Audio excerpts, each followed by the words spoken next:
Hi guys, welcome back to my channel exercise and nutrition science. मैं हूँ आपका coach विशाल। आज का हमारा टॉपिक है energy pathways boost during exercise. तो आज हम बात करने वाले हैं कि कैसे हम एक्सरसाइज करते वक्त हमारी परफॉर्मेंस को बेटर कर सकते हैं, knowing the science behind energy pathways. ना जनरली क्या हो जाता है, हम खाना खाते हैं, खाना डाइजेस्ट होता है और स्टोर होता है to be used as energy, but ये एनर्जी कैसे प्रोड्यूस करेगा is what will be learning in this particular video.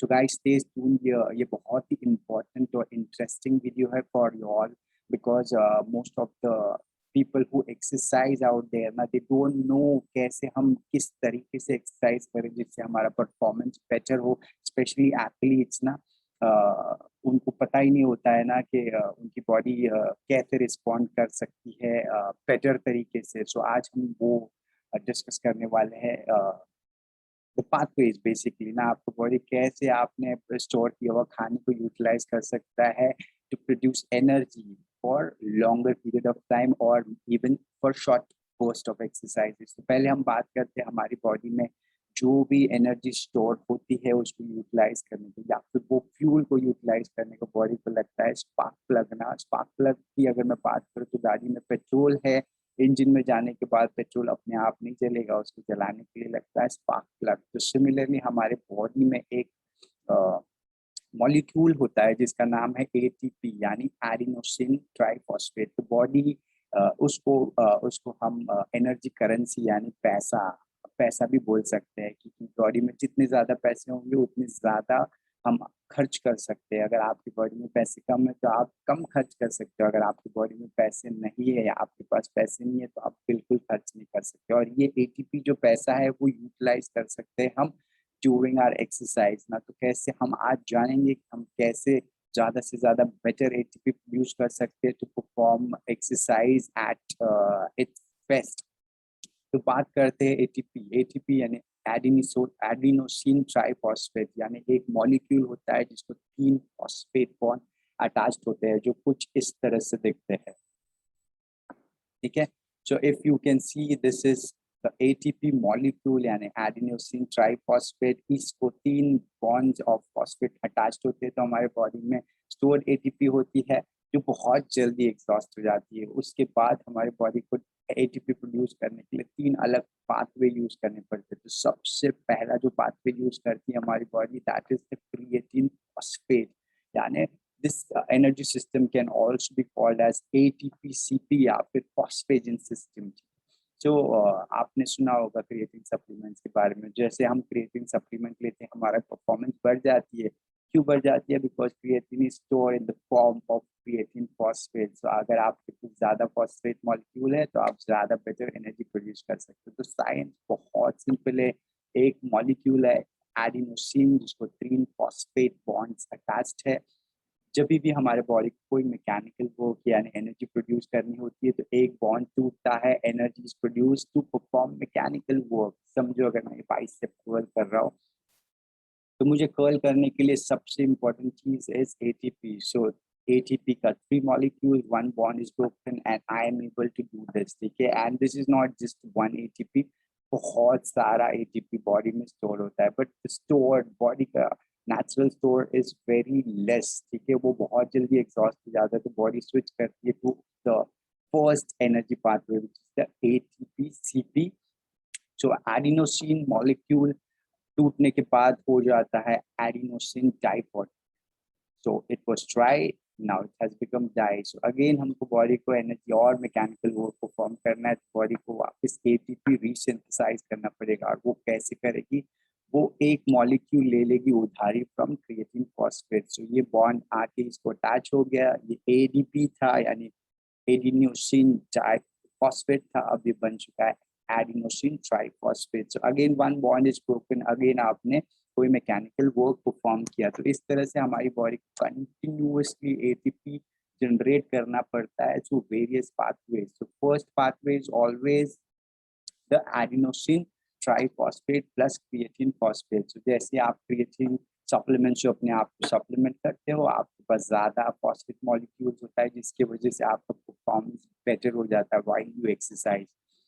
But again जैसे अब मैंने कहा है बॉडी का स्टोर एटीपी बहुत कम होता है, वैसे क्रिएटिन फॉस्फेट से जो एनर्जी प्रोड्यूस होती है वो भी बहुत ज्यादा कम होती है। तो अब बॉडी क्या करेगी, अगर एनर्जी प्रोड्यूस करना है और मैकेनिकल वर्क परफॉर्म करना है या मूवमेंट परफॉर्म करना है या एक्सरसाइज परफॉर्म करना है तो बॉडी को तो एटीपी तो बनाना पड़ेगा। अब ये एटीपी बनाएगा कैसे? तो दिस इज द साइकिल। एक सिंपल साइकिल है एटीपी यानी एडिनोसिन ट्राइफॉस्फेट, 3 मॉलिक्यूल था, एक मॉलिक्यूल यहाँ टूट गया, मसल ने कॉन्ट्रैक्ट किया, ये बन गया एडिनोसिन डाइफॉस्फेट यानी 2 मॉलिक्यूल बन गया। अब फिर से इसको एटीपी बनाने के लिए ये एडीपी के साथ क्रिएटिन फॉस्फेट ने यहाँ पे उसको एक फॉस्फेट बॉन्ड दे दिया, अब ये पूरा बन गया एटीपी। तो इस तरह से ये प्रोसेस चलते रहता है and you are able to perform या फिर you are able to perform any kind of activity.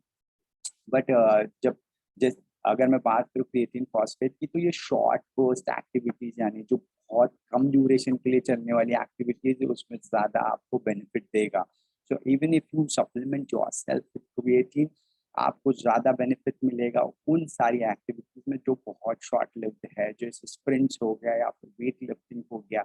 अगर मैं बात करूँ इंड्योरेंस एक्टिविटी, तो क्रिएटिन फॉस्फेट या creatine supplementation will not do that great now as compared to short-lived activities. So guys, Pella's energy system is exhausted. Now the body has to produce more energy. अब body के पास दो choice है, या तो वो anaerobically energy produce करे या फिर aerobically energy produce करे. So the second pathway is known as anaerobic glycolysis and the third pathway is known as aerobic glycolysis. एनाएरोबिक और एरोबिक का फर्क तो बहुत सिंपल है। एनाएरोबिक यानी लैक ऑफ ऑक्सीजन या एब्सेंस ऑफ ऑक्सीजन, और aerobic is when there is constant या फिर there is huge supply of oxygen. यही खासा डिफरेंस है। And glycolysis is when the sugar molecule या फिर glucose molecule is broken down. So anaerobically जब glucose molecule break down होता है to produce ATP, अगर हम इस चार्ट को देखें अच्छे से तो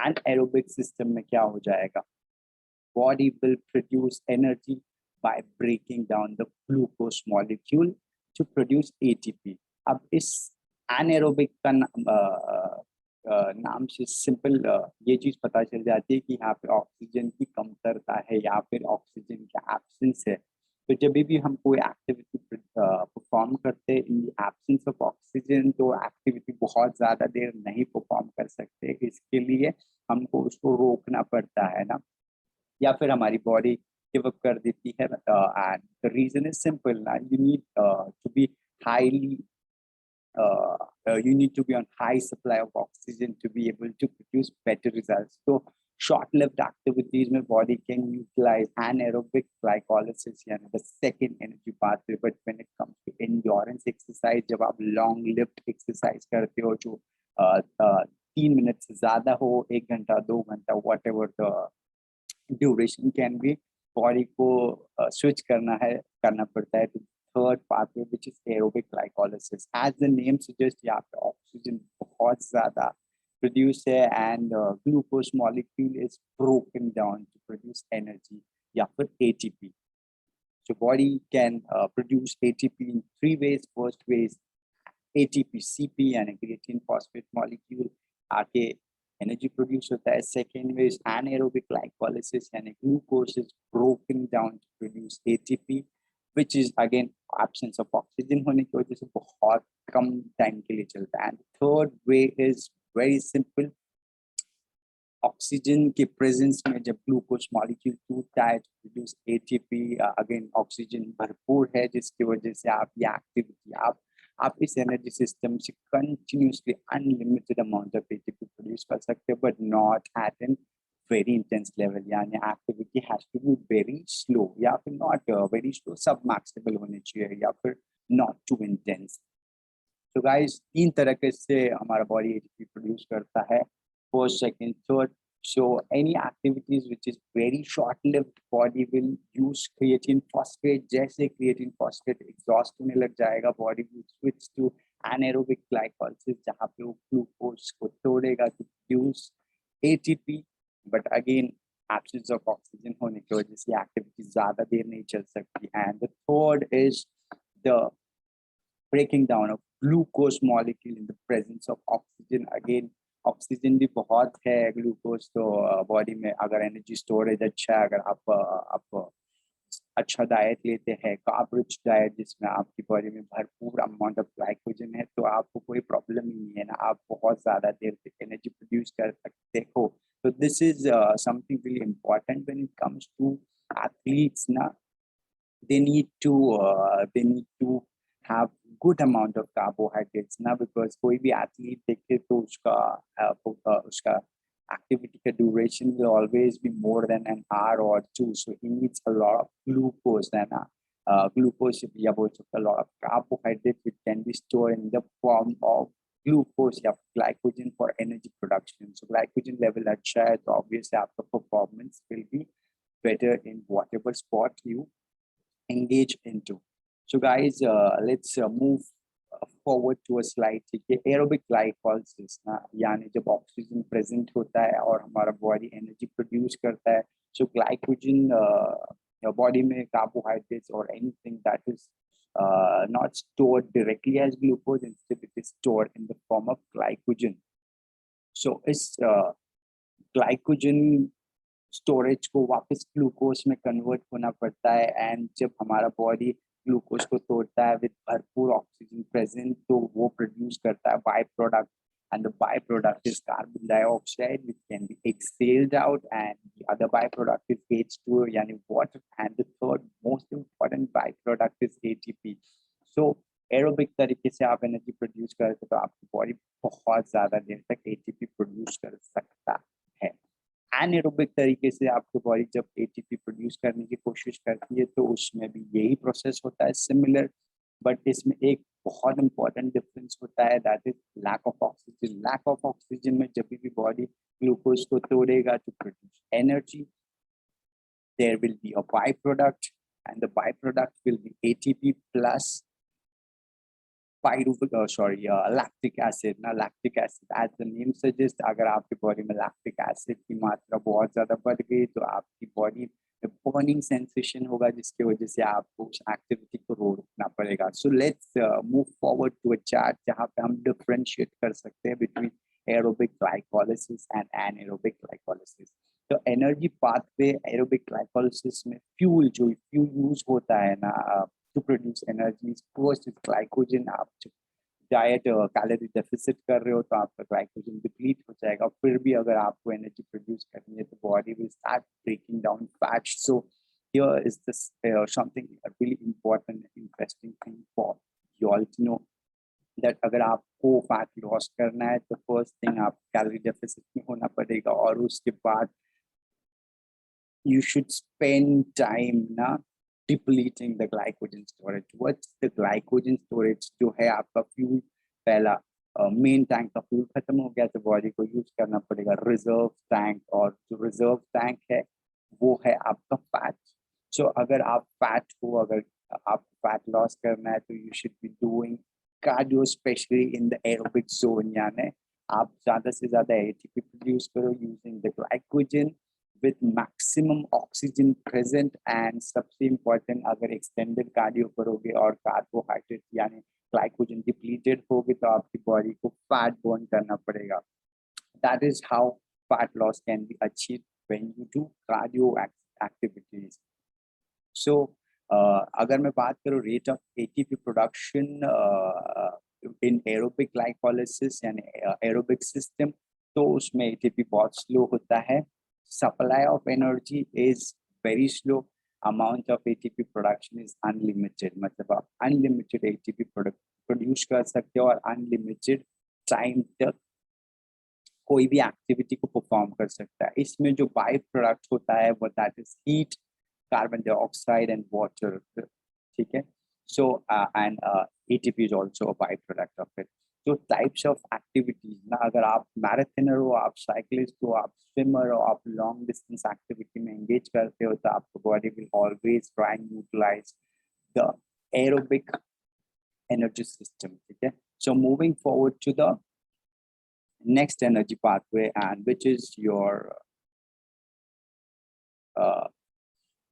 एनाएरोबिक ग्लाइकोलिसिस, इसमें भी फ्यूल जो यूज होता है वो ग्लाइकोजन होता है। इसमें जो rate of ATP production is very fast, supply of energy ATP produce fast होता है तो सप्लाई भी फास्ट होता है। Amount of ATP production is limited क्योंकि एब्सेंस ऑफ ऑक्सीजन में एटीपी प्रोड्यूस हो रहा है, जिसकी वजह से आप बहुत जल्दी थक जाते हो या फिर रुकना पड़ता है because of the body needs oxygen to perform. या फिर आप कंटिन्यू करोगे to produce energy in the lack of oxygen, तो आपको बॉडी बनाएगा a lot of lactic acid, और लैक्टिक एसिड बर्निंग सेंसेशन देने की वजह से भी आपका मसल या आपको उस एक्टिविटी को रोकना पड़ेगा। उसके बाद आपके पास दो चॉइस है, या तो फिर आप रोक दो या फिर आप आपका स्पीड कम कर दो and move to the third zone which is your aerobic glycolysis. ठीक है, एंड जो इस पाथवे को मैक्सिमम यूटिलाइज कर सकते हैं हम doing activities which are very short burst, जैसे स्प्रिंट्स हो गया, ठीक है, fast activities which don't last for too long. So let's move forward to this diagram जहाँ पे explanation है। So पहला हमारा बॉडी में stored ATP होता है which last approximately 5 to 6 seconds, ठीक है। उसके बाद हमारा बॉडी switch करता है to the first energy pathway zone which is the ATP-CP, which इससे हमारी बॉडी एनर्जी प्रोड्यूस करेगी एंड ये energy production will last up to 10 seconds। Now moving forward, अगर हम फिर भी उस एक्टिविटी को एट एन इंटेंस लेवल करते रहेंगे तो हमारा body will start using anaerobic energy pathway, and इस पाथवे से हमको जो एनर्जी प्रोड्यूस होगी can last up to 30 to 40 seconds approximately, ठीक है। एंड फिर भी अगर हमने कंटिन्यू किया तो आपको रोकना पड़ेगा because lack of oxygen and byproduct is lactic acid. So moving forward, अगर हम हमारी बॉडी एटीपी जनरेट करेंगे with the third energy system which is aerobic glycolysis यानी एरोबिक पाथवे, तो हमारा body can produce unlimited ATP, यानी हम continuously वो एक्टिविटी कर सकते हैं। जैसे वॉकिंग ना, अगर मुझे वॉकिंग करना है तो हमारा body we can walk for long duration ना, काफी देर तक हम चल सकते हैं because body is highly oxygenated ना, वेयर जो ऑक्सीजन आपने कंज्यूम किया is matching the I guess let me put it this way, ठीक है, the demand is matching the supply, ठीक है। जितना डिमांड है ऑक्सीजन का उतना सप्लाई भी है बिकॉज आप हाईली ऑक्सीजनेटेड हो, क्योंकि आप सिर्फ चल रहे हो। तो यहाँ पे हमारा body will burn glycogen first to produce energy. जैसे ग्लाइकोजन खत्म हो जाएगा बॉडी विल स्टार्ट बर्निंग या breaking down the fats to produce energy. So अगर आपको फैट लॉस करना है तो आपको extended cardio can be a good idea, but सबसे important is your diet। बिना diet के कुछ भी नहीं होने वाला। So guys, this is where I hope आपको energy system समझ में आया होगा। अगर नहीं समझा होगा तो guys प्लीज ये वीडियो को 2-3 बार देखिए जरूर, बिकॉज ना पहली बार में समझना थोड़ा सा मुश्किल हो जाता है। It was same with me, it took me a while to understand, I hope I did well with the explanation. So this was all with my topic for today, which is energy pathways used during exercise. तो अगर आप marathoner हो तो आप highly oxygenated यानी aerobic glycolysis इस energy pathway को develop करने की कोशिश करो। अगर आप स्प्रिंटर है तो आप फोकस करो आपका first energy pathway which is ATP-CP and second pathway which is anaerobic glycolysis ना, जहाँ आपकी बॉडी को आप ट्रेन करो to produce maximum energy even while you lack oxygen, where the supply is there but na body आप उस oxygen supply को utilize नहीं कर पा रहा है because the speed of the activity is very high. So guys, it's really important for you all to know which sport you are into, and accordingly you need to plan or you need to train yourself for that particular sport, understanding the science behind the energy pathways that are used. Okay, so if you're a marathoner, see to it that you have you eat good amount of carbs so that आपका glycogen level is high. क्योंकि अगर आप marathon में तो obvious आप पतले होंगे, you will not be having enough fat on your body which can be broken down for energy in the absence of glycogen. इसके लिए आपने देखा रहेगा बहुत सारे मैराथनर्स are very petite, यानी बहुत पतले हो जाते हैं, पतले, not just with their structure but even a lot of muscle loss can be seen. Only reason क्या, कार्ब्स कम होने की वजह से बॉडी को ग्लूकोज नहीं मिलता, फैट्स नहीं होने की वजह से body will start breaking down the muscles to produce energy, body को जो एनर्जी प्रोड्यूस करना है to perform the activity. Similarly आपने अगर स्प्रिंटर्स देखा होगा, उनको 5% कम होता है but they are well built ना, बिकॉज उनको बहुत ज्यादा फोर्स जनरेट करना होता है, which is possible if you have good amount of muscles. And similarly उनकी activity is not that big, मतलब बहुत ज्यादा लॉन्गर इन ड्यूरेशन ना। अगर स्प्रिंट की बात करो तो 10 सेकेंड्स, अगर 400 मीटर्स की बात करो तो 30 to 50 seconds is I think, not exactly but approximately. So guys, this was it with my channel. Thanks for watching and do make sure to like and subscribe.